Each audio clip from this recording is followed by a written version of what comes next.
After waiting for 90 days for Operation New Blood to finish, Operation Twin Shells is finally here. With it, coming a brand new operator, as well as a Dokkaebi nerf, a Nook buff, and another Soulless nerf. On top of all of that, drones are now Tokyo Drift, and can just drift and speed all the way around the map. So sit back, relax, and hear my unneeded opinions on the new season. We'll start with Scopus. She brings 2 robots to the table. I'm not going to get into the lore why she plays with robots instead of her actual self, but yeah. She can transfer between the 2 robots whenever. When one of these robots is not being used, it becomes a deployable shield type thing with a bulletproof camera on it.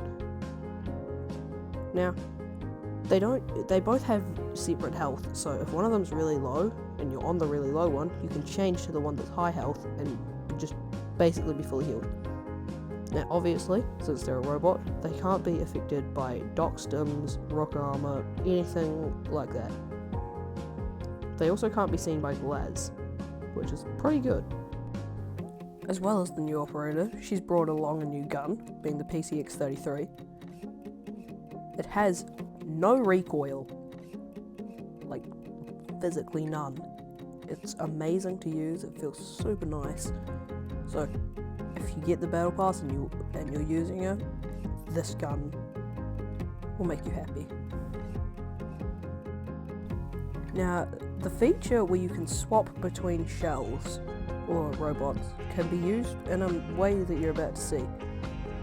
In this clip, I saw others on the cam, so I switched to the upstairs one, the one I had roaming, and it got me this kill here on Atcha. This feature also let me, when I run up the stairs, it let me change to the other shell and get the other 4 that were about to be or were on site. Another thing I'm going to cover real quick, this is not actual players. Obviously, there's only one character up the top, and that's me, Scopus. This is in versus AI because you can obviously now play defenders. I think it's pretty nice because I always wanted to play defenders because I play better on defense, so easy to warm up with. I'm giving Scopus an 8.7 out of 10. Okay, Dokkaebi got a much needed nerf.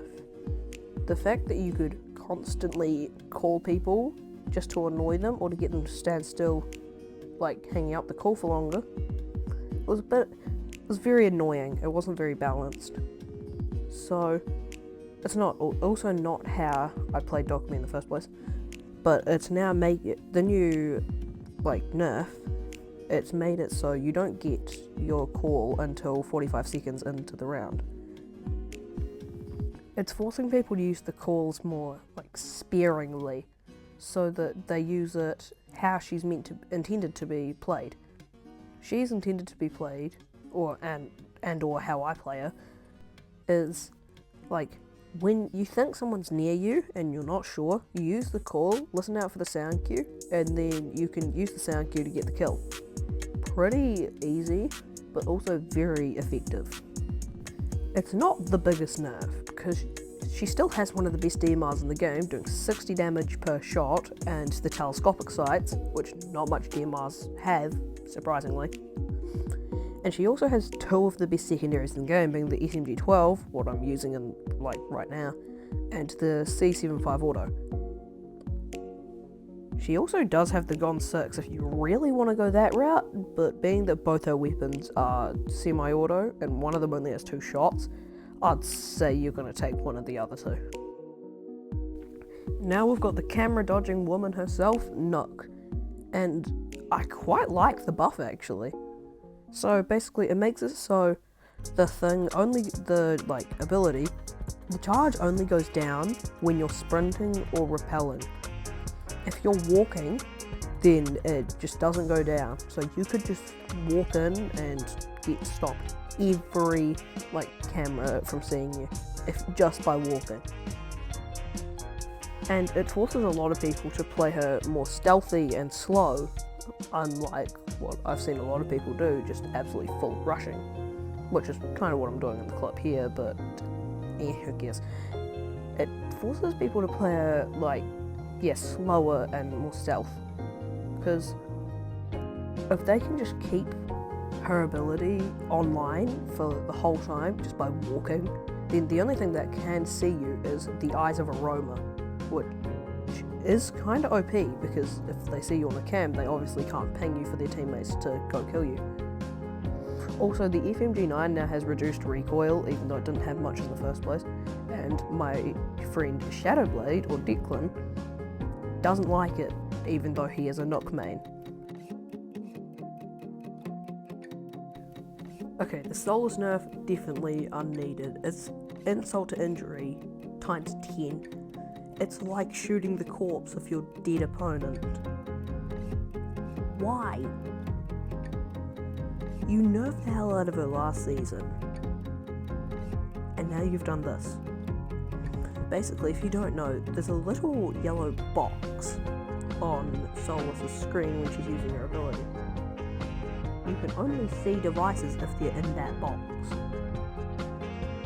It's really annoying.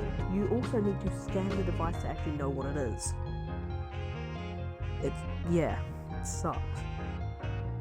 Basically, Soulless was meant to be, the two updates were meant to be balancing changes to Soulless, but you've nerfed her to the point that no one wants to play her. It's like playing an operator without an ability. It's like playing Striker and Sentry, but without the second gadget. She's completely useless now. There's practically no point in playing Soulless. The only reason I'm playing her in this clip was, well, for the video. While the clip plays on, I'm just gonna rant on about the other stuff that happened this season. You no longer get 5 points, or get notified when your proximity alarms go off, which is a Sentry nerf, basically. Ram and Ash have been nerfed, with the, what's called R4C having 5 less bullets. And that's basically it. Oh yeah, the UI changed. This is the end of my little yap sesh of unneeded opinions on the new season. If you enjoyed, please do make sure to like and subscribe, it means a lot. Thanks a lot to Nature Dragon, Mason for the music in the background, and Ubisoft for making one of the best seasons in a while. Bye bye!